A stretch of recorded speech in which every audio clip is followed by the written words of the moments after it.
In today's video we're diving into the latest release of Firefly, their advanced AI image generation tool, and its new integration into Photoshop. From creating images with text prompts to utilizing power for creative adjustments, Firefly offers unique features tailored for designers and creatives. For those who aren't familiar, Firefly lets you create images just by typing in prompts, similar to DALL-E or Midjourney. Adobe's model is unique though, in several ways. Enter your prompt, hit generate, and watch Firefly create your starting image.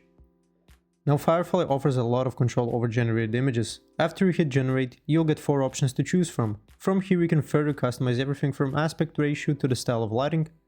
So let's break down each option. Choose your model. Using the latest version will usually yield the best result. Select the aspect ratio.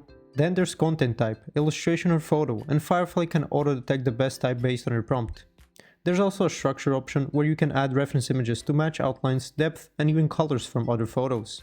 Another cool feature is that Firefly allows you to use styles and effects, similar to a filter or LUT for photos. Adjust the intensity, upload a reference for style matching, or even add special effects like lighting or camera angles. When you're satisfied with the adjustment, download your image by clicking the download icon.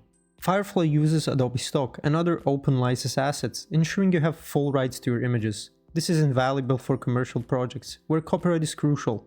Now you can access Firefly directly in Photoshop Beta, using the Generative Expand tool or the Generative Fill tool. Be specific with your prompts. The more details you include, the better Firefly can understand and meet your vision.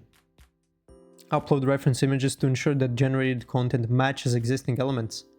And adjust style intensity, and add effects to make your images more striking and custom to fit. Thanks for watching. If this video was helpful, please like and subscribe to our channel for more tips and tutorials.